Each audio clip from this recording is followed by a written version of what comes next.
जय हिंद, नमस्कार। कैसे हैं आप सभी? आप सभी का आपके अपने YouTube चैनल पर हार्दिक स्वागत व हार्दिक अभिनंदन है।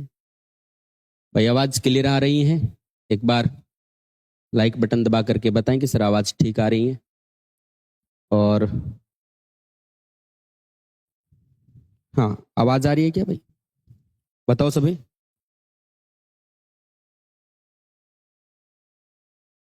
आगे भाई, लाइव आ गए है ना? सहज पके सो मीठा हो, यहाँ है ना। थोड़ा थोड़ा वेट करना चाहिए, इंतजार करना चाहिए, धैर्य भी होना चाहिए। काक चेष्टा बको ध्यानम, अल्प निंद्रा तथेउचे, अल्प आहारी ग्रह त्यागी विद्यार्थी पंच लक्षण। साथ में धैर्यवान भी होना चाहिए। 5 लक्षण तो है और प्लस में धैर्यवान भी होना चाहिए। तो ये धीरता का परिचय दीजिएगा। और चलिए, वाह, चल गई वह, चल गई है ना। चलिए, तो प्रिय स्टूडेंट्स, आपके लिए मैं एक क्वेश्चन लेकर के आया हूं कि रात का पर्यायवाची है। आपका आंसर बताना है आपको कि वासर है, तम है, छंदा है, ये सभी है। ये वही क्वेश्चन है जो मैंने आपको पढ़ाया है। थोड़ा घुमा करके दिया है, वो बात अलग है, लेकिन आप जो इसका आंसर, तुक्का नहीं, हाँ क्या नहीं, तुक्का नहीं। देखते हैं किस किस का आंसर आ रहा है। शाबाश। तू हंस, तू मुस्कुरा, तू रोना बंद कर दे, तू जिंदा है जिंदगी की नाक में दम कर दे। हाँ, जय श्री राम। ठीक है, ठीक है, ठीक है। बताओ आंसर, बताओ, आने दो क्या। बताओ, रात का पर्यायवाची है, वासर है, तम है, छंदा है, या फिर ये सभी जो है रात के पर्यायवाची हैं। आपका आंसर होना चाहिए, बताइए। शाबाश, प्रणाम, खुश रहो, जय श्री कृष्णा। हाँ, अब जो है आल, कपिल आल, सुमेर डी,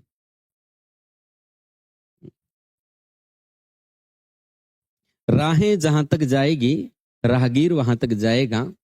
तुम दरिया से पूछ रहे हो नीर कहां तक जाएगा। अरे खींच धनुष की डोर और निशाना साध अपनी मंजिल का, फिर देख लेंगे तीर कहां तक जाएगा। तुक्का नहीं मारना है, हाँ, तुक्का नहीं मारना है। हाय, हाय भाई, आप चैट कर रहे हो क्या? बताओ मेरे को, आंसर बताओ इसका। रात का पर्यायवाची है, वासर है, तम है, छंदा है, ये सभी है। हाँ, डी। लगभग आंसर डी होगा। तो सुनो गौर से दुनिया वालों, सही से देखना स्टार्ट करो। गुरु जी, रात का आपने पर्यायवाची बताया था, निशा बताया था, निशी बताया था, रजनी बताया था, बहुत सारे पर्यायवाची हमें बताए थे, लेकिन कहीं पे भी वासर शब्द नहीं था। कहीं पे भी वासर शब्द नहीं था। गुरुजी था, गुरुजी था वासुरा। क्या था? वासर दिन को कहते हैं, वासुरा किसको कहते हैं? रात को कहते हैं। तो वासर दिन का पर्यायवाची है, दिवस का पर्यायवाची है ना, दिवा का पर्यायवाची है, दिवस का पर्यायवाची है। चलिए, हाँ, तो आप कहिए गुरुजी तम हो सकता है ना? गलत बात। तम कहते हैं अंधेरे को, और अंधेरे वाली तमा कहलाती है। बताया? तम का मतलब क्या होता है? अंधेरा। और तमा किसको कहते हैं? तमा रात को कहते हैं। और गुरु जी, यहाँ पे लिखा हुआ है क्षणदा। क्या लिखा हुआ है? क्षण। और आपने एक्सप्लेन किया था, यहाँ पे शब्द है क्षण। दे का मतलब देना, और देने वाली, क्षण देने वाली, हमें आराम देने वाली, क्षणदा कौन हो जाएगी? रात हो जाएगी। इसका मतलब ये सभी नहीं है, ये भी गलत है। गुरुजी, वासर भी गलत है, क्षणदा इसका आंसर राइट हो जाएगा। इसी के साथ अपनी जो है पर्यायवाची की श्रृंखला आरंभ हो रही है। तो सभी जो है लाइव ज्यादा से ज्यादा जुड़ करके, आज थोड़ी संख्या,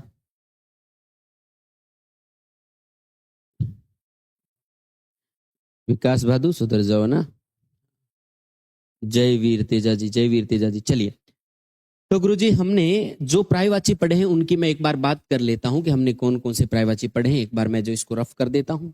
ओके, ध्यान देना। हमने शिव के पर्यायवाची पढ़े हैं। डेफिनेटली गुरुजी, शिव के पर्यायवाची हमने, हमें याद भी है, ऐसी बात नहीं है। अगर नहीं है याद तो क्लास को दोबारा से देखना। सुनो, हमें शिव के पर्यायवाची याद हैं, हमें पार्वती के पर्यायवाची याद है। बताओ किसके याद हैं? पार्वती के।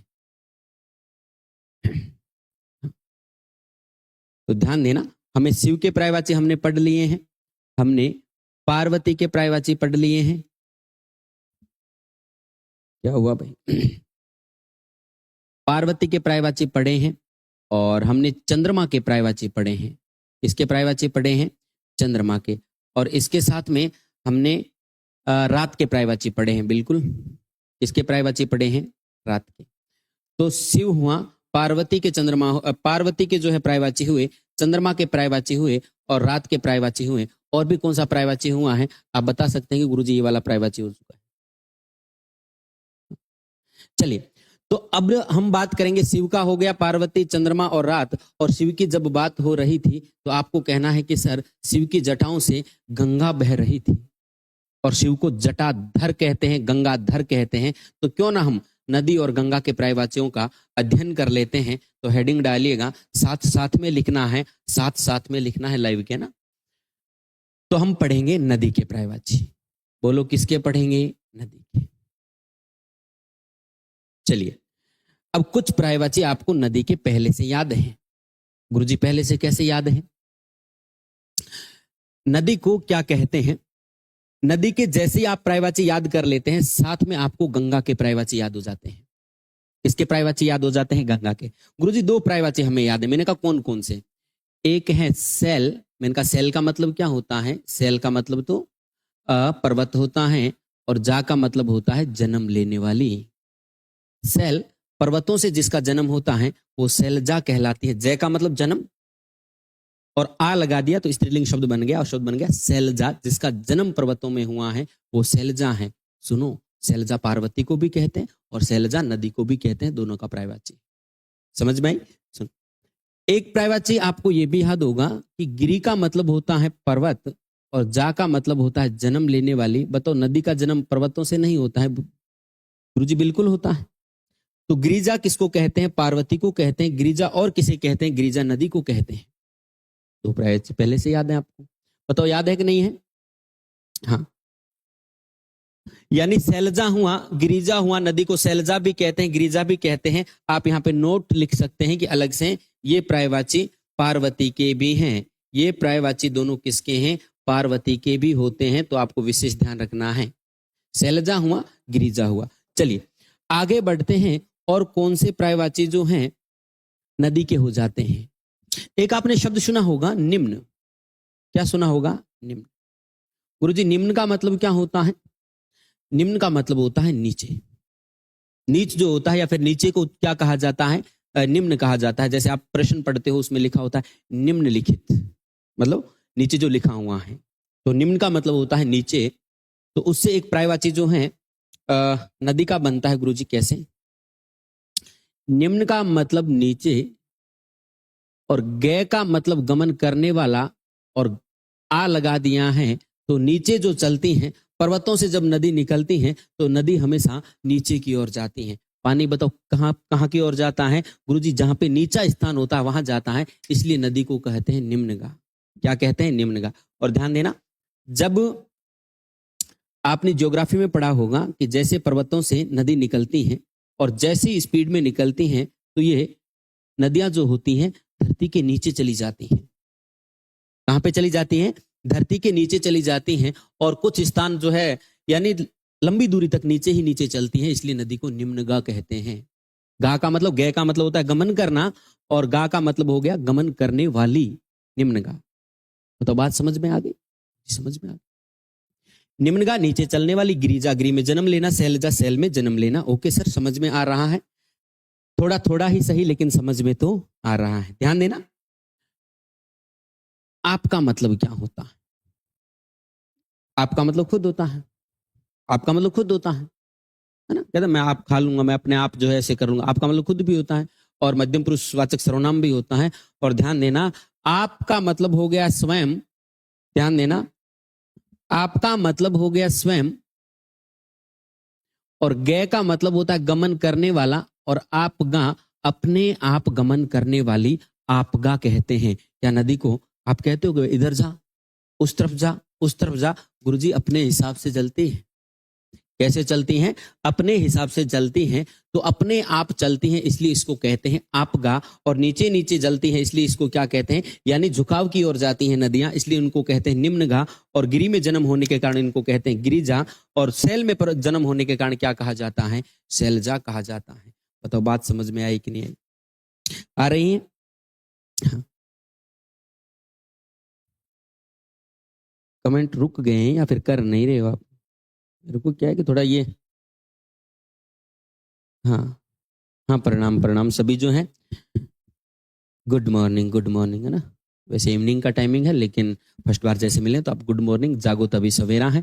चलिए, सर सैलजा है, गिरिजा है, निम्नगा है, आपगा है। गुरुजी बार बार बता रहे हो, मैं 1000 बार बताऊंगा, लेकिन मैं ये कहता हूं, अगर आपने ये क्लासें अटेंड कर ली तो हिंदी में से बट्टा आपको नंबर लेकर के आने, पूरे नंबर लेकर के आने। गुरुजी ऐसा हो सकता है? हो सकता है। जब मैं कहूं कि ये टॉपिक कंप्लीट हो गया, उसके बाद में कभी कोई भी एग्जाम में आप बैठते हैं और कहना कि गुरुजी ये क्वेश्चन देखो बाहर से आ गया, ऐसा कभी हो नहीं सकता। ऐसा कभी मेरे को दिखा देना कि गुरुजी हाँ ऐसा कोई प्राइवाची आ गया जो जुड़ता है, फिर भी आप उसका आंसर लगा लेंगे, यानी आपकी समझ से परे नहीं होगा पेपर। मेरी बात को कट कर लेना। आप जानते हैं कट करना, ये बात कट कर लेना। कोई भी एग्जाम आ गया, किसी भी स्तर का एग्जाम आ गया, प्रायवाची, विलोम शब्द, लोकोक्ति, मुहावरे, वाक्य शुद्धि, शब्द शुद्धि, सारी चर्चाएं हम करेंगे। आपकी समझ से परे वो नहीं होगा क्वेश्चन।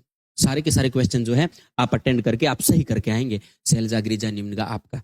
गुरुजी एक बात बताएं नदी के बारे में। मैंने कहा नदी के तट होते हैं। तट का मतलब जानते हो? तट का मतलब होता है किनारा, है ना। तट का मतलब होता है किनारा, और यह किनारे वाली, किनारों वाली।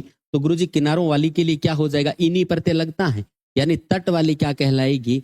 तटिनी कहलाएगी। बोलो तटिनी किसको कहेंगे? गुरुजी तट किसके होते हैं? नदी को कहते हैं। मतलब तट का मतलब तट होता है, किनारा होता है, और तट वाली क्या कहलाती है? तटिनी कहलाएगी। बताओ याद हो रहा है? बिल्कुल हो रहा है। सुनो, सैलजा हुआ, गिरिजा हुआ, निम्नगा हुआ, आपगा हुआ, तटिनी हुआ। गुरुजी और कोई पर्यायवाची नदी के लिए बनता है?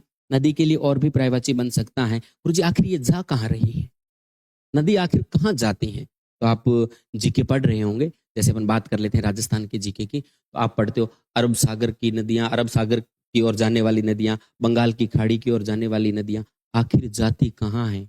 समुद्र की ओर। कहाँ पे जाती है? समुद्र की ओर। और समुद्र को क्या कहते हैं? सिंधु कहते हैं। प्रिय विद्यार्थियों ध्यान रखना, समुद्र को क्या कहते हैं? सिंधु। गुरुजी सिंधु समुद्र होता है। जब समुद्र के पर्यायवाची पढ़ेंगे तब हम चर्चा करेंगे। डुबकियां सिंधु में गोताखोर लगाता है, जा जाकर खाली हाथ लौट कर आता। डुबकियां सिंधु में गोताखोर लगाता है। सिंधु का मतलब होता है समुद्र। अच्छा, नदी जो होती हैं सिंधु की ओर गमन करती हैं, इसलिए इसको क्या कहा जाता है? सिंधुगामिनी कहा जाता है। बताओ क्या कहा जाता है? सिंधुगामिनी कहा जाता है। बताओ बात समझ में आ गई? यानी नदियां जो होती हैं सिंधु की ओर जाती है, समुद्र की ओर गमन करते हैं, इसलिए सिंधुगामिनी कहलाती हैं। तट वाली होती हैं तटिनी कहलाती हैं। अपने आप जाती हैं आपगा कहलाती हैं। नीचे नीचे की ओर जाती हैं निम्नगा कहलाती हैं। गिरी से जन्म लेती हैं गिरिजा कहलाती हैं। सैल से जन्म लेती हैं। गुरुजी सैलजा जो है किसको कहा जाता है? पार्वती को भी कहा जाता है। ये भी ठीक है बात। चलिए आगे बढ़ते हैं। हाँ, किसी को कोई दिक्कत हो रही है? हाँ, समुद्र में क्या भाई? हाँ, आगे बढ़िए।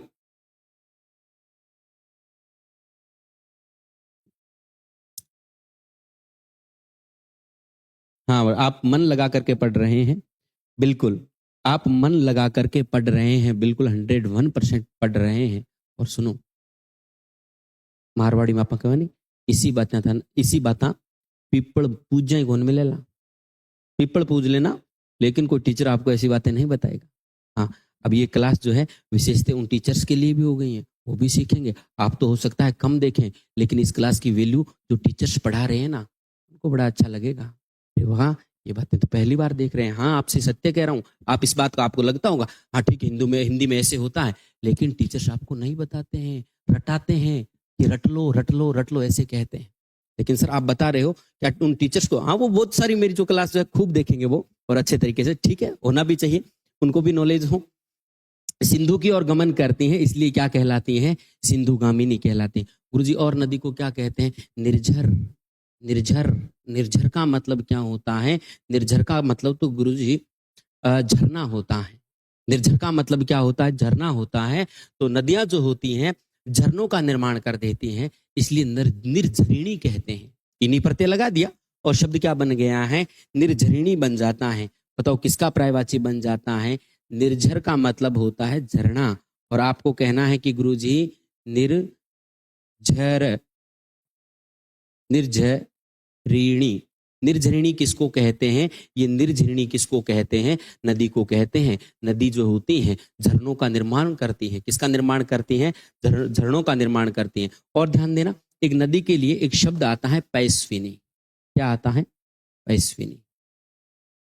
पैस्विनी। गुरुजी पैस्विनी क्यों कहते हैं? ध्यान देना, गौर फरमाएं सभी। पैस्विनी क्यों कहते हैं? पयः, पयः का मतलब होता है पेय पदार्थ। वैसे पयः का मतलब दूध भी होता है, पयः का मतलब पानी भी होता है। पयः का मतलब जो पीते हैं, है ना। जैसे जो सिर्फ और सिर्फ जो है दूध वगैरह लिक्विड लेता है वो पयोहारी कहलाता है। क्या कहलाता है? पयोहारी, यानी दूध पीता है। तो पयः का मतलब पानी भी होता है और पयः का मतलब दूध भी होता है। जो पानी लेकर के आती हैं वो पैस्विनी कहलाती हैं। क्या कहलाती हैं? पैस्विनी कहलाती हैं। सुनो गौर से दुनिया वालों, इंपॉर्टेंट बात आपके लिए क्या है? आपके लिए इंपॉर्टेंट बात ये है कि ये पैस्विनी जो शब्द हैं, गुरुजी अगर पैस्विनी जो है किसको कहते हैं? पानी का, नदी को कहते हैं। तो क्या पैस्विनी शब्द का प्रयोग हम गाय के लिए कर सकते हैं? गाय जो है हमें दूध देती है, 101% कर सकते हो। चीजों को समझना, रटना मना है। रटना क्या है? मना है। पैस्विनी पीने का यानी दूध और जो है पानी देने वाली क्या कहलाती है? पैस्विनी कहलाती है। पैस्विनी का मतलब गाय भी हो जाता है और पैस्विनी का मतलब नदी भी हो जाता है। बात समझ रहे हो? समझ रहे हो ना अच्छे तरीके? हाँ, आपसे कह रहा हूं, समझ रहे हैं गुरुजी? अच्छे तरीके से समझ रहे हैं।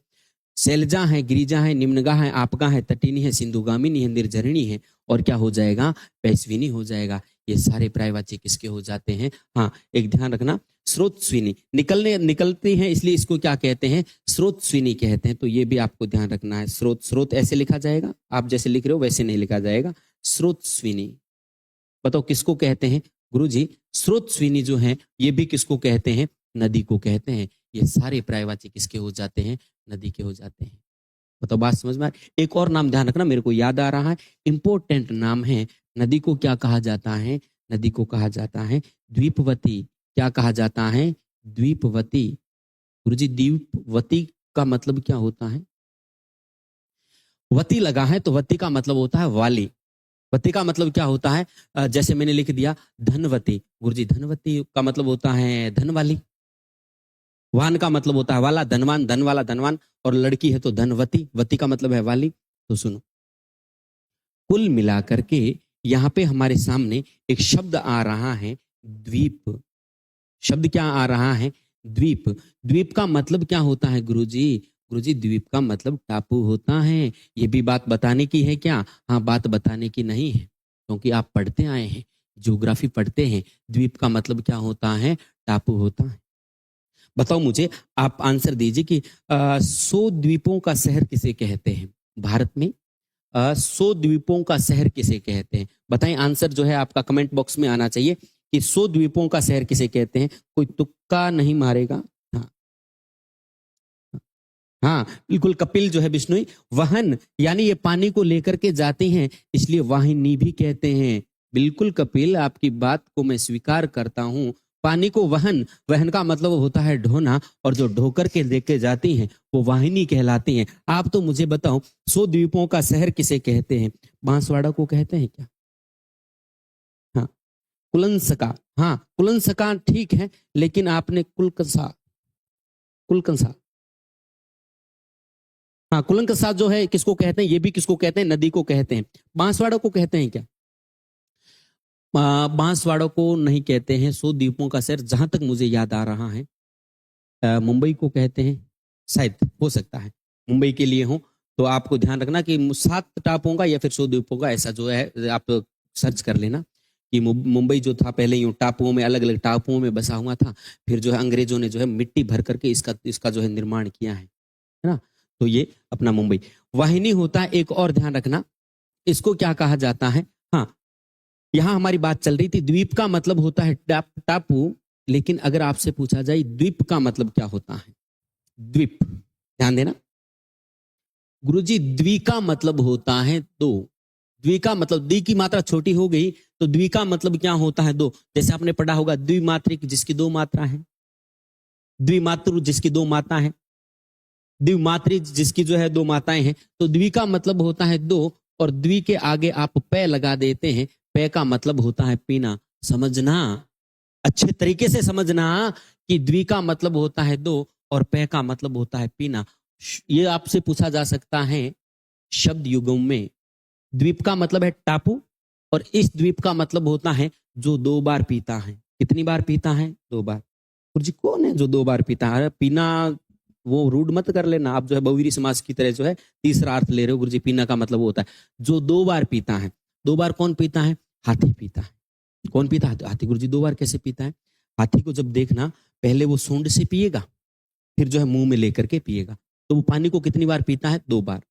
और ध्यान रखना द्वीप का मतलब होता है, इसका मतलब होता है टापू, और इस द्वीप का मतलब होता है हाथी। और हाथी ही नहीं, शेर भी हो जाएगा। गुरुजी शेर कैसे पीता है, अपनी जीभ निकालेगा और पीछे से यूं मतलब यूं ऐसे यूं बनाएगा और वहां से लेकर के फिर मुंह के अंदर लेकर के जाएगा। पहले जीभ से, जीभ के ऊपर पानी भर करके फिर अंदर लेकर के जाएगा।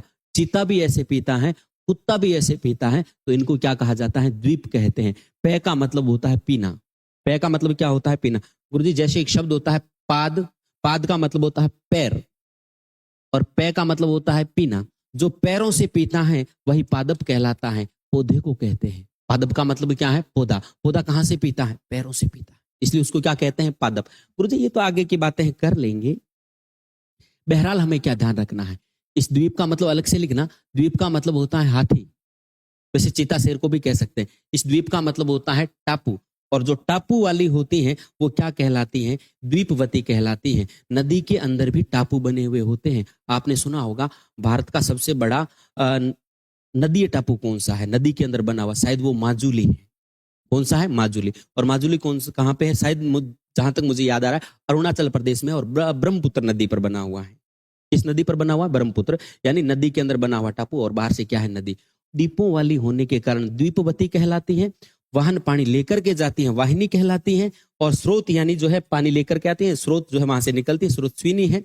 और पानी देने के कारण पैस्विनी कहलाती हैं। झरनों का निर्माण करती हैं तो निर्झरणी कहलाती हैं। और गमन आखिर कहाँ पे करती हैं, सिंधु की ओर करती हैं, इसलिए इसको क्या कहते हैं, सिंधुगामिनी कहते हैं। गमन का मतलब क्या होता है, जाना, और करने वाली गामिनी, और कहाँ, सिंधु की ओर। सिंधु का मतलब क्या होता है, समुद्र। चलो, क्या बात समझ में आ रही है तो मुझे लाइक करके बताइए। देखो उड़ीसा में क्या, हाँ हो सकता है उड़ीसा में है माजुली द्वीप, अरुणाचल प्रदेश की ओर मतलब जो है बह करके आती, हो सकता है उड़ीसा में। ब्रह्मपुत्र पर, बिल्कुल। माजुली द्वीप जो है भारत का सबसे बड़ा नदी द्वीप है। हाँ।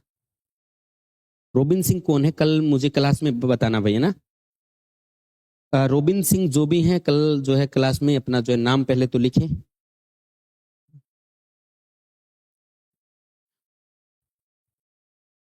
माजुली असम में है, या फिर कहीं पे भी आप सर्च कर लेना, ये जियोग्राफी का विषय है। तो माजुली द्वीप जो है भारत का सबसे बड़ा जो है क्या हो जाएगा, नदी द्वीप हो जाएगा। चलो भाई आगे बढ़ो, आगे देखते हैं।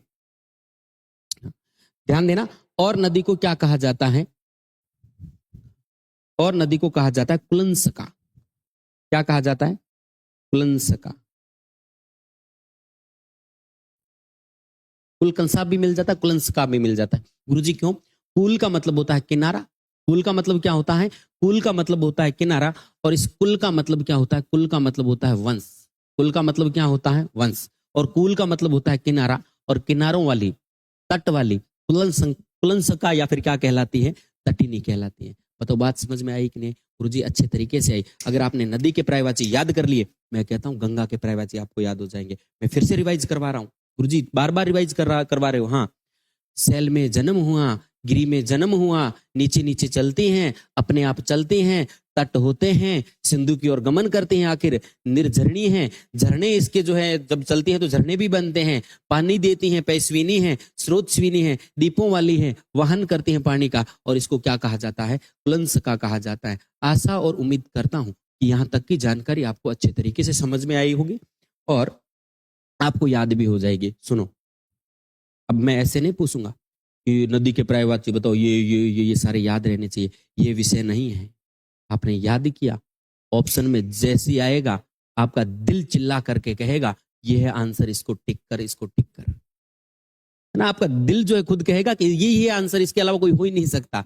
मैं ये नहीं कह रहा कि ऐसे जो है नदी के लिख करके आप जो सारे के सारे पर्यायवाची लिख देंगे।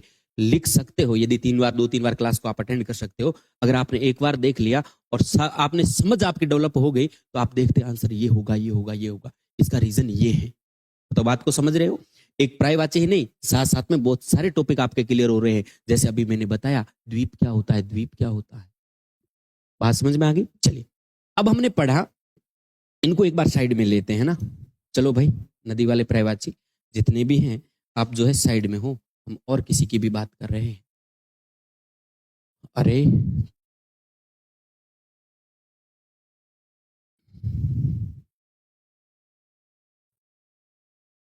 थोड़ा छोटा हो, हाँ इस प्रकार से, ठीक है, ओके सर। ये तो हमारे हुए नदी के। और जब नदी की बात हो और जब गंगा की बात नहीं हो, जब नदी की बात हो और गंगा की बात नहीं हो, तो गुरुजी बातें अधूरी हैं। बातें क्या है? अधूरी है। और पढ़ने का तरीका यही होता है कि नदी के साथ में गंगा का पर्यायवाची याद करो, कन्फ्यूजन यही होती है। कमल के साथ में पुष्प का याद करो, कलिका का याद करो, कन्फ्यूजन यही होती है। और कहीं पे कोई दिक्कत नहीं। बात को समझ रहे हो। पार्वती का याद कर रहे हो तो साथ में सरस्वती का याद कर लो, साथ में लक्ष्मी, इन तीनों का एक साथ याद कर लो, दिक्कत ही नहीं है। विष्णु का याद कर रहे हो तो विष्णु का, ब्रह्मा विष्णु महेश तीनों का साथ में कर लो। लेकिन हम तो समझ लेंगे, फिर अपन जो है अच्छे तरीके से इनको याद भी कर लेंगे। चलिए, नदी के बाद में हम बात करेंगे तो गुरुजी नदी के बाद में हम किसकी बात करेंगे? इसके बाद में हम बात करेंगे गंगा की। बताओ, गंगा हमारी पवित्र नदी है। बिल्कुल गुरुजी, गंगा हमारी पवित्र नदी है। और गंगा के बिना अगर गंगा की बात नहीं की तो बात हमारी क्या हो जाएगी? अधूरी रह जाएगी। सुनो, गंगा के बारे में आपको बात बताता हूँ। गुरुजी एक बात तो हमें पता है। मैंने कहा कौन सी बात बता है? गंगा को भगीरथ लेकर के आया था। कौन लेकर के आया था? भगीरथ। इसलिए भगीरथ की पुत्री मानी जाती है। बताओ, गंगा को कौन लेकर के आया था? भगीरथ। और मैंने एक प्रत्यय बताया था, सुनो सुनो, किसी को बताना मत। कौन सा? गुरुजी, ये बड़ा ई जो होता है ना, ये पुत्री का बोध करवाता है। किसका बोध करवाता है? पुत्री का। गुरुजी कैसे? उदाहरण देना। मैंने कहा जनक, जनक के साथ में ई लगा दो, जानकी। गुरुजी, जनक की पुत्री क्या हो जाएगी? जानकी हो जाएगी। आप कह रहे हो भगीरथ लेकर के आया था, भगीरथ की पुत्री मानी जाती है। और आपके सामने भगीरथ के साथ में देखो, यहाँ पे जय का आ बनाया है ई प्रत्यय लगाने से, तो यहाँ पे भी भय का आ बनेगा और शब्द बनेगा भागीरथी। बताओ क्या बनेगा? शाबाश, सभी एक साथ बोलो। जय नहीं बोलनी है, आपको कहना है गुरुजी भगीरथ के साथ में ई प्रत्यय लगा हुआ है, प्रत्यय का नॉलेज हुआ है। हालांकि प्रत्यय पढ़ेंगे तो अच्छे तरीके से इसकी डिटेल में हम चर्चा करेंगे। भगीरथ के साथ में संतानवाचक प्रत्यय लगा हुआ है। भागीरथी किसको कहते हैं? गंगा को कहते हैं। गुरुजी और कोई पर्यायवाची गंगा का? ध्यान देना, अगर आपके सामने ये प्रत्यय नहीं लगा हुआ हो, नहीं लगा हुआ हो, और भगीरथ और शब्द लिखा हुआ हो सुता, क्या लिखा हुआ हो? सुता, तो बताओ भगीरथ सुता का मतलब क्या हुआ? गुरुजी भगीरथ की पुत्री। ई प्रत्यय से डिफाइन कर दो। ई प्रत्यय का मतलब भी संतानवाचक है। और सुता का मतलब, अच्छा सुत का मतलब क्या होता है? गुरुजी सुत का मतलब तो पुत्र होता है। सुता का मतलब क्या होता है? सुता का मतलब पुत्री होता है। कहीं ना कहीं आपको पुत्र और पुत्री के पर्यायवाची भी याद हो रहे हैं। अलग से पढ़ेंगे तो आपका दिल कहेगा गुरुजी एक ये होता है, एक ये होता है, एक ये होता है। 4-5 तो आप ऐसे ही बता दोगे। तो ध्यान देना, भागीरथी हो गया, भगीरथ सुता हो गया। और आप कहेंगे गंगा जो हमारी है देवों की नदी है। किसकी नदी है? देवों की। अब देखना पर्यायवाची आप कैसे बनाते हैं, चुटकियों में बनाते हैं। सभी जो है ज्यादा से ज्यादा क्लास को आप जो है शेयर कर दिया करो साथ साथ में। भाई 1208 टापू है, बड़ा भाई जितेंद्र, बड़ा नॉलेज है। बिल्कुल, भागीरथी। सुत का मतलब पुत्र, बिल्कुल रोबिन सिंह, लेकिन नाम लिख रोबिन सिंह। हाँ, आप हैं कौन मुझे ये बताएं।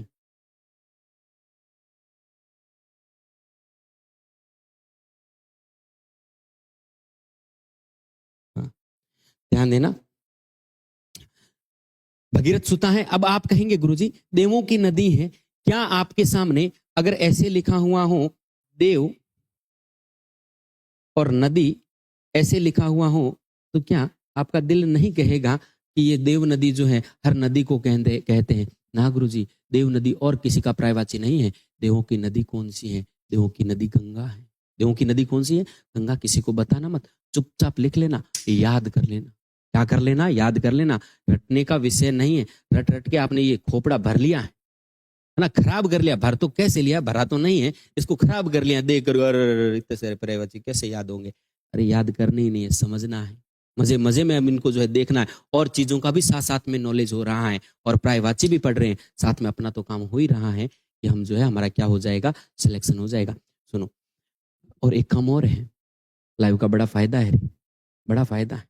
मैं तो जैसे क्लास में पढ़ाता हूँ वैसे ही क्लास में पढ़ा रहा हूँ, लेकिन आपको ये फायदा है, आप घर पे बैठे हैं, रजाई में बैठे हैं, आराम से, किसी भी प्रकार की कोई दिक्कत हो रही है ना गुरु जी, रजाई में सर्दी भी नहीं लग रही है, आराम से बैठे बैठे हम क्लास को अटेंड कर रहे हैं। आप सौभाग्य हैं, सौभाग्यशाली हैं जो आप जो है क्लास अटेंड कर रहे हैं इस वक्त। नहीं तो लोग अभी जो है रील पे रील, रील पे रील, आप उनसे आगे हैं, आप उनसे आगे हैं। सुनो, भागीरथी हैं, भगीरथी हैं, भगीरथ सुता हैं, और गुरुजी देव नदी हैं। अगर मैं देव, देव का गुरुजी देवता होता है, और आपका का मतलब नदी होता है, देव के साथ में आपका जोड़ देता हूं तो शब्द क्या बन जाता है गुरुजी? देवापगा। कान किधर से पकड़ लो गुरुजी, सिर बीच में ही रहेगा। देव प्लस आपगा, आपका का मतलब नदी होता है, और देवापगा का मतलब क्या हो जाता है? गंगा हो जाता है। देवों की नदी होती है। किसकी नदी होती है? देवों की। और सुनो, गंगा के लिए आपने एक पर्यायवाची नहीं लिखा था, एक रूढ़ पर्यायवाची और लिखना। गुरुजी कौन सा? इसको नदी को कहते हैं, मैंने कहा ना कुछ पर्यायवाची अपन आगे लिखेंगे, याद आ जाएंगे, चीजों को देख करके याद आते हैं। इनको कहते हैं सरिता। नदी का पर्यायवाची क्या है? सरिता। और नदी का पर्यायवाची क्या है? सरी। नदी का पर्यायवाची क्या है? सरी। नदी का पर्यायवाची सरिता और सरी भी है। अलग से माइंड में, खोपड़े में अलग से ध्यान रखना, नदी का पर्यायवाची सरिता और सरी है। अगर इन फ्यूचर आपके सामने ये शब्द लिखा हुआ आ जाए कि देवसरी, देवसरी किसे कहते हैं बताओ, आपका दिल नहीं कहेगा क्या कि सरी या सरिता का मतलब नदी है, देव का मतलब देवता? अरे देवताओं को तो एक ही नदी है, उस नदी का नाम है गंगा। कौन सी नदी है? अरे सुनो गौर से दुनिया वालों, अगर आपके सामने सुर शब्द आ जाए, गुरुजी सुर का मतलब होता है देवता, सुर का मतलब क्या होता है? देवता। और ए लगा देते हो तो शब्द बन जाता है असुर, जो देवता नहीं है। राक्षस को असुर कहते हैं, इसको कहते हैं राक्षस, लेकिन वो विषय अलग है। मैं अभी बता रहा हूँ, सुर का मतलब है देवता। और अगर आपके सामने सुर लिख करके सरी लिख दिया है तो बताओ शब्द क्या बन गया गुरुजी? सुर का मतलब देवता, सरी का मतलब हो गया नदी। और सुरसरी किसको कहा जाता है? सुरसरी वो नहीं है ना, अपन जो है वो फुलझड़ी वो जो लाते हैं उसको सुरसरी आप कहते हो, वो नहीं है। हाँ, सुरसरी है ये शब्द। शब्द क्या है? सुरसरी है। सुर का मतलब देवता है, सरी का मतलब नदी है। देवताओं की नदी बताओ क्या है गुरुजी? गंगा है। देवताओं की नदी क्या, कौन है? देवताओं की नदी गंगा है। भागीरथी हुई, भागीरथ सुता हुआ, देव नदी हुआ, देवापगा हुआ, देवसरी हुआ, और सुरसरी हुआ। ये सारे के सारे पर्यायवाची किसके हो जाते हैं गुरुजी? ये सारे के सारे पर्यायवाची गंगा के हो जाते हैं। सुनो गौर से दुनिया वालों, क्या गंगा जो है शिव की जटाओं से निकलती हैं? गंगा शिव की जटाओं से निकलती हैं गुरुजी? 101% निकलती हैं। इसलिए शिव को क्या कहते हैं? गंगाधर कहते हैं, कहते हैं। अब मैंने यहाँ पे लिख दिया है जटा शंकर, और मैं ई प्रत्यय लगा देता हूं तो शब्द बन जाता है जटाशंकरी।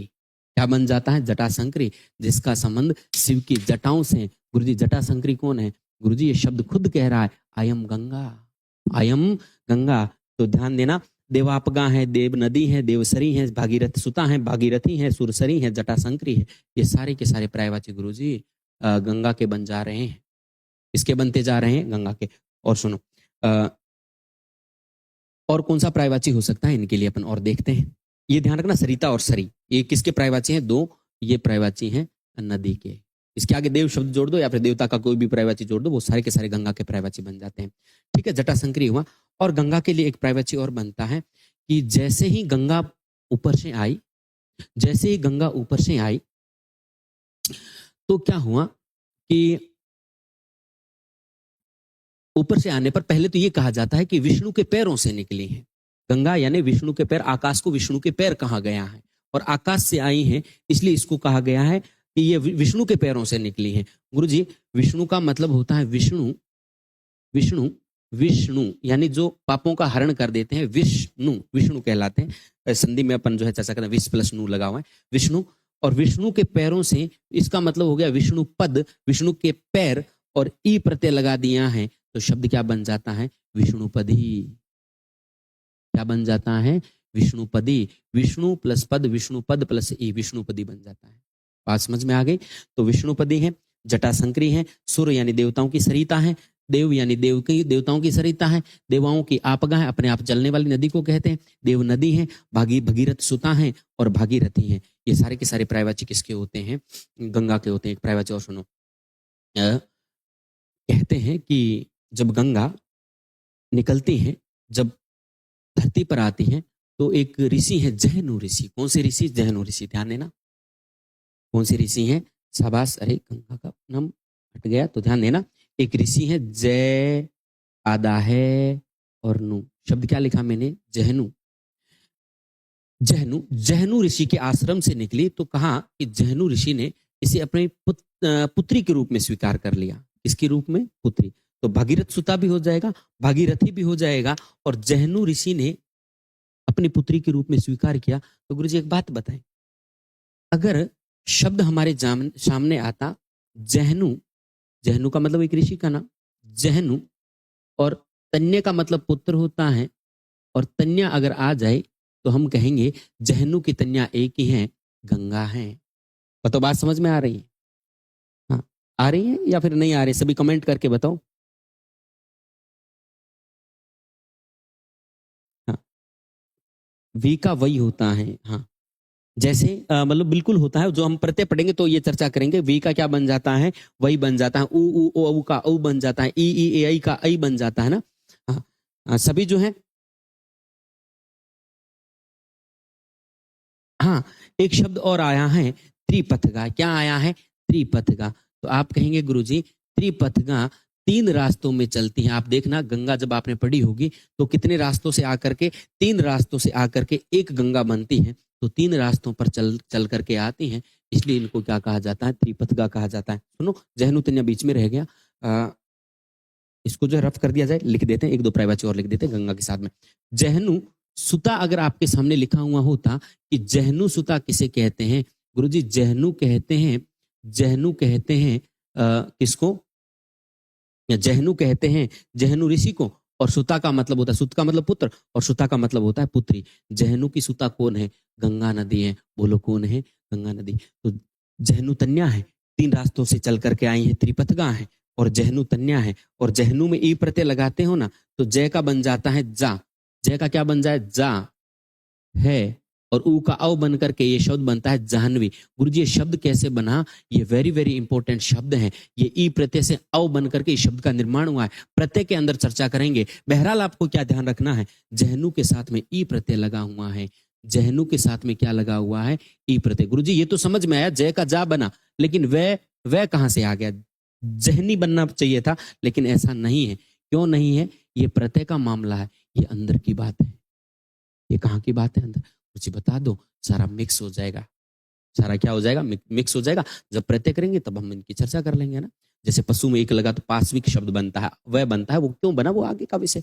अभी बहरहाल हमें यह समझना है कि जहनु के साथ में ई बना तो शब्द क्या बन गया? जाह्नवी।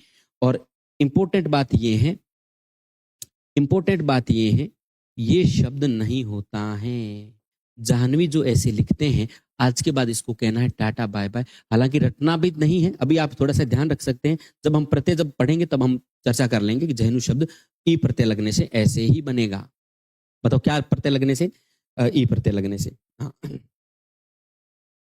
ऊ का वह हो गया। हाँ, ऊ का औ बन जाता, वह नहीं होता है भाई।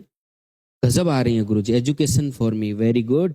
नाम भी आपका जो है यूनिक सा है, और गजब तो समझ में आएगा। तू हंस, तू मुस्कुरा, बस रोना बंद कर दे। पूरी क्लास को पूरे मनोयोग के साथ में अटेंड कर, तो रोना बंद कर दे, है ना। चलिए आगे बढ़ते हैं। और कौन कौन से पर्यायवाची जो है गंगा के लिए हो जाते हैं, एक आपको अच्छे से ध्यान रखना है। गंगा के लिए अगर आपके सामने अमर तरंगिणी शब्द आ जाता है, क्या आ जाता है?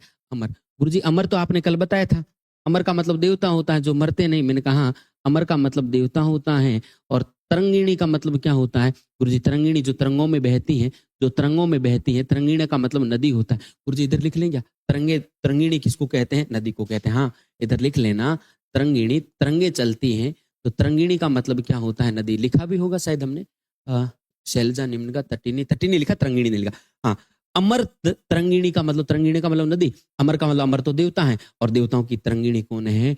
गंगा नदी है। गुरुजी रात में भी पूछ लेना, कोई आदि रात को उठा करके हमसे पूछेगा तो हम बता देंगे।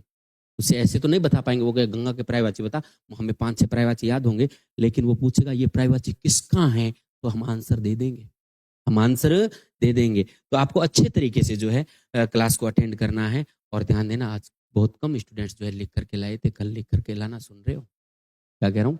कल लिख करके लाना, सीरियस हो जाओ, सीरियस हो जाओ। आज ही क्लास में कहा था, बच्चे थोड़े से डिमोटिवेट हो रखे थे, मुझे ये वैकेंसी वो वैकेंसी, ये वैकेंसी वो वैकेंसी। तो मैंने कहा हम मोटिवेशन करते हैं, हम आपको मोटिवेट करते हैं।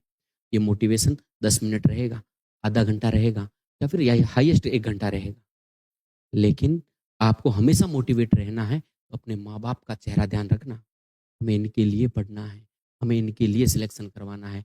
अपने माँ बाप की तरफ देखना, और ध्यान देना, सबसे बड़ी जो खुशी होती है माँ बाप को होती है, उनसे बड़ा कोई शुभ चिंतक नहीं होता है। मैं हमेशा कहता हूँ कि शुभ चिंतक चिंतक जो होते हैं आपके 3 होते हैं। एक तो गुरु होता है, गुरु ऐसा चाहेगा, मैं ऐसा चाहूंगा कि मेरा स्टूडेंट्स मुझसे पढ़ने के बाद में सिलेक्शन हो। ऐसा कभी चाहूंगा कि मेरे बाप पढ़ने के बाद में आपका सिलेक्शन नहीं हो, ऐसा नहीं। शुभ चिंतक एक होता है माँ और बाप। माँ और बाप जो होते हैं सबसे बड़े शुभ चिंतक होते हैं। बाप कहता है कि मेरा बेटा मुझसे ऊपर जाए, लेकिन और कोई नहीं चाहता है। और ध्यान दो, सबसे बड़ा अगर कोई है तो माँ है। कौन है? माँ। गुरुजी माँ कैसे हैं? सबसे बड़ी शुभ चिंतक। आप ऐसे ठीक ठाक आप अगर काम कर रहे हैं, सपोज इस बात को सपोज कीजिएगा कि जब कोई व्यक्ति जो है चलते चलते, मतलब जो है ठीक ठाक उसकी दुनिया चल रही थी, और वो अपाहिज हो गया। क्या हो गया? अपाहिज। वो चल नहीं रहा है, मुझसे कोई काम नहीं हो रहा है। माँ की ममता और बढ़ जाएगी। लोगों की देखो सारी जो बातें हैं, सारे लोग जो होते हैं, मतलब दोस्त होते हैं, वो उनसे किनारा लेने लग जाते हैं, चाहे कोई भी रिश्ता, लेकिन माँ का रिश्ता और मजबूत हो जाता है। माँ का रिश्ता और मजबूत हो जाता है। माँ उसको जी जान से चाहती है, और किसी को कुछ भी कह सकती है, लेकिन उसे कुछ भी नहीं कहने देती है। उनके लिए पढ़ना है, माँ के लिए पढ़ना है, पिता के लिए पढ़ना है। पिता किसी से कह सके कि मेरा बेटा ये है, पिता किसी से कह सके कि मेरे बेटा सरकारी नौकर है। हाँ, अपन यही कहते, अपने जो माँ बाप होते हैं उनको बस यही चाहिए कि गवर्नमेंट होना चाहिए। आप कितना ही पैसा कमाओ, उनके लिए वो ठीक है कि बेटा कमा रहा है, लेकिन आप जब गवर्नमेंट होते हो तो हमारी ये मान्यता है, हमारे माँ बाप बड़े खुश होते हैं, तो उनके लिए पढ़ना है। दिन रात एक करो, दिन रात आपको एक करना है, और अच्छे तरीके से। एग्जाम है, एग्जाम के बाद में किताबों के हाथ ही मत लगाना, बस आपको सिलेक्शन लेना है। एग्जाम तक दिन रात एक कर दो। हिंदी में किसी भी प्रकार की आपको दिक्कत नहीं आने दूंगा, ये मेरा आपसे वादा है। हिंदी में किसी भी प्रकार की कोई दिक्कत नहीं आने दूंगा, ये मेरा आपसे वादा है। आप तो बस जैसे मैं कह रहा हूं वैसे, गुरुजी आपने जैसा कहा वैसे मैंने करा है, वैसे मैंने किया है। ये देखो, फिर भी मेरा जो हिंदी को लेकर के जो है मेरे नंबर कम आए, ऐसा नहीं हो सकता डियर। चलिए, हाँ, गुरुजी हो गया, जनक से जाए वो तो ठीक है। अमर तरंगिणी हो गया। कुछ एक प्रायवाची और देख लेते हैं, मैं देख लेता हूँ कि कुछ एक प्रायवाची और बचे हैं कि नहीं बचे हैं, तो आगे मैं प्लस कर देता हूँ। देखिए, कुछ प्रायवाची जो है और बचे हैं, हो सकता है जहन से कभी कभार जो है निकलता है। हाँ, सुरधुनी और मंदाकिनी, एक नाम और ध्यान रख लेना, इनको कहते हैं सुरधुनी। क्या कहते हैं? सुरधुनी। और क्या कहते हैं? मंदाकिनी कहते हैं। मंदाकिनी क्या कहते हैं? मंदाकिनी। दो नाम आपको ये भी ध्यान रखने हैं कि सुरधुनी और मंदाकिनी भी किसको कहते हैं? गंगा को कहते हैं। किसको कहते हैं? एक ध्यान रखना, कलोलिनी किस कहते हैं? कलोलिनी, कलोलिनी, कलोल करती हुई चलती है, कलोलिनी। तो गुरुजी कलोलिनी जो है नदी के लिए हम जो है प्रायवाची याद रख लेने, कलोलिनी, कलोल प्लस इनी, हाँ, कलोलिनी। तो ध्यान रखना, कलोलिनी किसको कहते हैं? कलोलिनी भी किसको कहते हैं? नदी को कहते हैं। तो नदी के अंदर ये अटका लेना थोड़ा सा, जैसे सर ने बताया था सरिता, जैसे बताया था सरी, और एक बात और हम अटका लेंगे, कलोलिनी। कलोलिनी किसको कहते हैं? नदी को कहते हैं। Are you understand?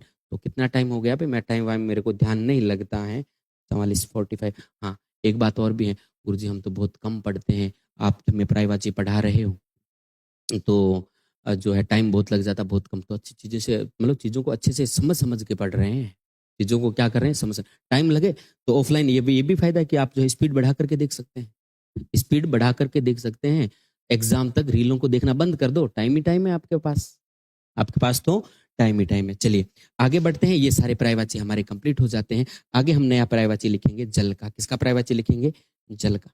हाँ, सभी जो है बात को जो है इसको लाइक करके बताओ गुरुजी हाँ ठीक है समझ में आ रहा है। हाँ बताओ। हाँ, सुरभि सुरभि सुरभि नदी को नहीं कहते। किसी ने लिखा कि सुरभि, ध्यान देना, सुरभि नदी को नहीं कहते हैं। सुरभि नदी को नहीं कहते हैं। सुरभि जो है क्या है? तो सुरभि आपका जो है शब्द युगम में पूछा जा सकता है। सुरभि ऊपर वाला सुरभि होता है गाय, सुरभि क्या होता है? गाय। और ये वाला क्या होता है? ये वाला सुरभि होता है सुगंध, खुशबू को कहते हैं। इसको कहते हैं सुगंध। तो आप अलग से लिख लेना सुरभि, यानी गाय बड़ी है, गाय माता बड़ी है, तो बड़ी वाला भी सुरभि गाय है, और ये वाला क्या हो जाएगा? सुगंध। और सुरभि में ए प्रत्यय लगता है तो सौरभ, और शब्द बनता है अति सौरभ, यानी बहुत ही ज्यादा खुशबूदार अति सौरभ आम को कहते हैं। तो ध्यान देना, सुरभि का मतलब होता है गाय और इस सुरभि का मतलब होता है सुगंध। अलग से लिख लेना। हर चीजें जो है लिख करके भी नहीं बताई जाती गुरुजी, आप लिखो तो आप लिख लो, मैंने बताया ठीक है। आगे बढ़ते हैं। आगे जल के पर्यायवाची सुनो ईमानदारी से, मैं जल के पर्यायवाची बता रहा हूँ, साथ साथ में 3 पर्यायवाची आप बादल के और जो है समुद्र के और पर्यायवाची जो है कमल के, अपने आप आपको याद हो जाएंगे। गुरुजी ऐसे भी हो सकता है? हाँ होगा। यानी आप किसके पर्यायवाची पढ़ेंगे? जल के। तो आगे बढ़ते हैं, जल के पर्यायवाची। थोड़ा टाइम का अभाव है, क्लासें आपके लिए लंबी हो जाएंगी, नहीं तो ऐसे कहें गुरुजी इतनी इतनी क्लासें कोई एक टॉपिक के लिए होती हैं क्या? होती है। जल, हेडिंग डालना जल। गुरुजी जल के कुछ तो हमें पर्यायवाची पहले से याद है। मैंने कहा जो पहले से याद है उनको लपेट लो, उनको लिख लो। जल कहते हैं, नीर कहते हैं, जल को तोय कहते हैं, गुरुजी अंबु कहते हैं। क्या कहते हैं? अंबु। ध्यान देना, जल को जल नीर तोय अंबु, और क्या कहते हैं? वारी कहते हैं। और क्या कहते हैं? शाबाश, वारी कहते हैं। जल नीर तोय अंबु वारी, और भी कहते हैं सलील कहते हैं, अमृत कहते हैं, अप कहते हैं, आप कहते हैं। और जल को जो है और क्या कहते हैं? हाँ, और भी पर्यायवाची आगे जहन में आएंगे तो मैं आपको बताऊंगा। नीर तोय अंबु वारी, और क्या कहते हैं? अप। और एक और होता है आप, और एक होता है अ सलील। क्या कहते हैं? सलील। एक कहते हैं संबर। एक क्या कहते हैं? संबर। तो ये पर्यायवाची हम चर्चा करेंगे। बहरहाल एक कॉन्सेप्ट समझो आप।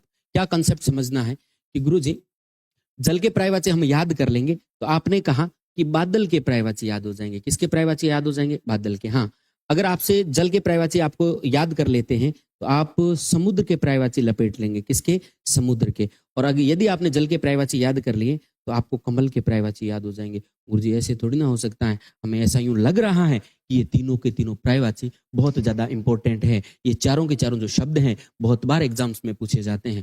गुरुजी जल का एक का याद रखना, आप सिर्फ जल का याद रखना, सारे बादल के, समुद्र के, कमल के यूं लपेट करके ले जाओगे। गुरुजी कैसे? सुनो गौर से दुनिया वालों। मैं एक प्रत्यय देखता हूं द, मैं एक प्रत्यय लिखता हूं द। गुरुजी द मीन्स क्या होता है? अरे द मीन्स होता है देने वाला। द मीन्स क्या होता है? देने वाला। लेमन दे, तू दे, तू भी दे। दे का मतलब क्या होता है?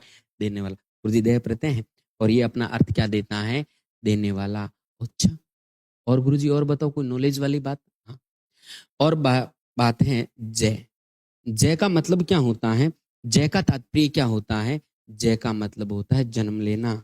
जय का मतलब क्या होता है? जय से जय और जय से जन्म लेना। जय का मतलब होता है जन्म लेने वाला, जन्म लेने वाला। ओके सर, हमें समझ में आ रहा है। जय का मतलब जय, जय का मतलब जन्म लेने वाला, दय का मतलब दे, और दय का मतलब देने वाला। बताओ समझ रहे हो? पानी के पर्यायवाची, 4 पर्यायवाची एक साथ लपेट करके ले जाइए। चलिए, मैंने यहाँ पे लिखा है धर। क्या लिखा है? धर। धर का मतलब होता है धारण करना। धर का मतलब क्या होता है? धारण करना। गुरुजी धारण का मतलब लिए फिरना। धारण का मतलब क्या है? लेकर के घूमना।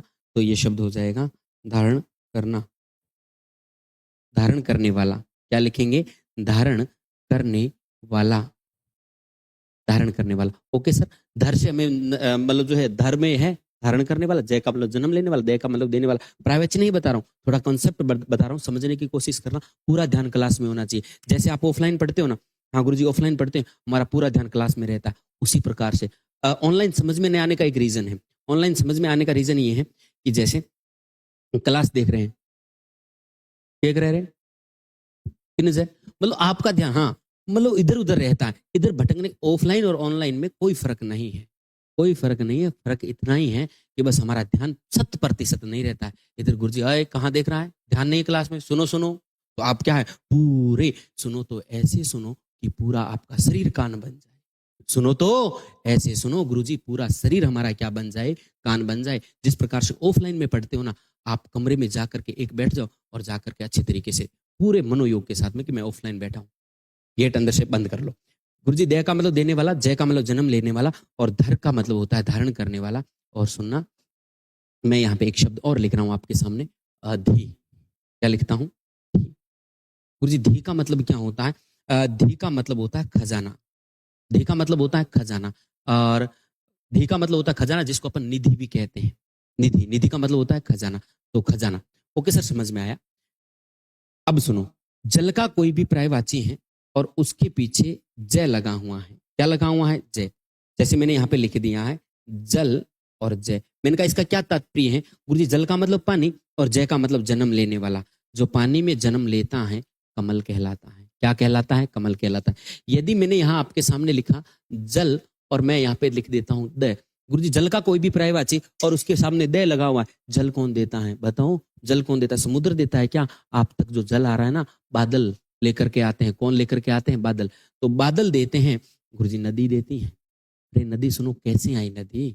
नदी तो समुद्र से बादल उठे, समुद्र से पानी उठा, बादल लेकर के कहाँ पे, जो है पर्वतों पे बारिश की, जिसकी वजह से जल आया। जल देने वाला, जल प्लस दय लिखा हुआ है। जल का कोई भी पर्यायवाची दय लिखा हुआ है, बादल है। जल का कोई पर्यायवाची जय लिखा हुआ है, कमल हो जाएगा। और जल का कोई भी पर्यायवाची धर लिखा हुआ है तो भी जो है क्या हो जाएगा? बादल हो जाएगा। मैं लिखवा दूंगा, एक बार समझने की कोशिश करना।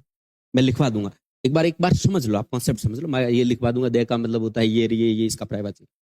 दय और धर जहां पे लिखा हुआ होता है, गुरुजी बादल का पर्यायवाची हो जाता है। जल को धर करके कौन घूमता है? गुरुजी बादल घूमता है। जल को देता कौन है? गुरुजी बादल देता है। तो जल का पर्यायवाची दय लगा हुआ बादल है, जल का पर्यायवाची जय लगा हुआ जन्म लेने वाला कमल है। और सुनो, जल के सामने धी लगा हुआ है, मैंने आपके सामने लिखा जलधी। बताओ जल का खजाना, जल का खजाना किसके पास है रे? बादल तो ला करके दिया है, लेकिन खजाने से निकाल करके लाया है। गुरुजी खजाना समुद्र है। बताओ किसका पर्यायवाची है? समुद्र का पर्यायवाची है। बताओ बात समझ में आई है तो लाइक करके मुझे बताएं, ऐसे तो आप कह नहीं सकते रे। हाँ,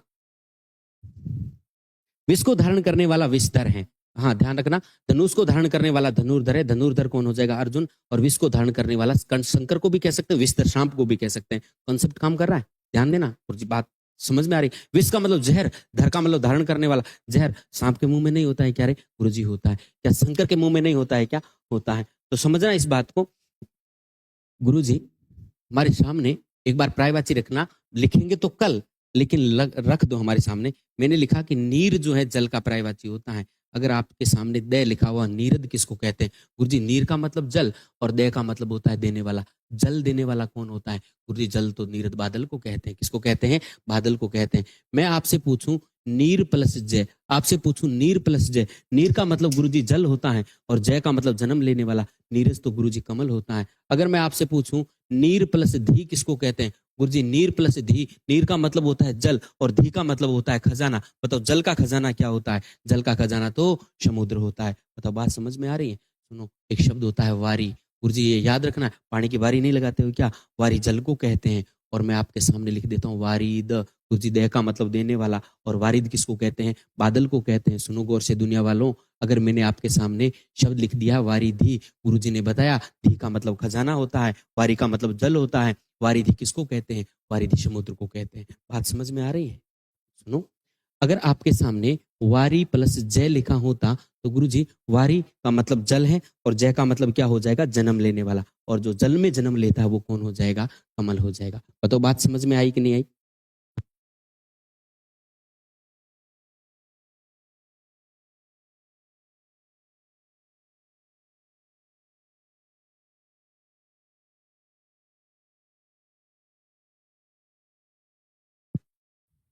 ध्यान देना, ये किसी ने लिखा है मेघ पुष्प। क्या लिखा है? मेघ पुष्प।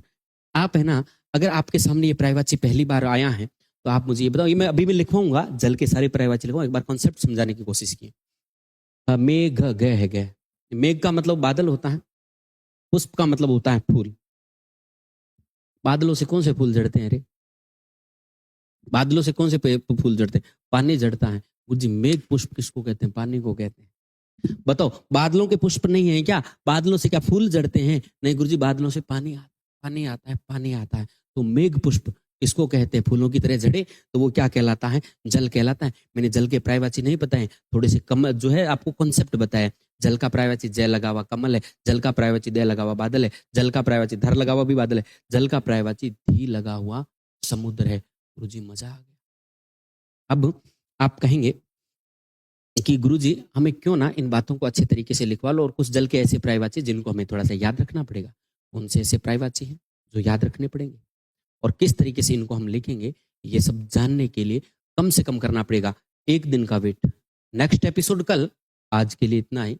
जय हिंद और जय भारत। और सुनो, क्लास अपलोड होने के बाद में आपको कमेंट करके बताना। ये कमेंट तो नहीं रहते, मैं फिर कैसे पता चलेगा हाँ समझ में आया कि नहीं आया, और साथ साथ में देखता भी हूँ और साथ साथ में नहीं भी दिखता है।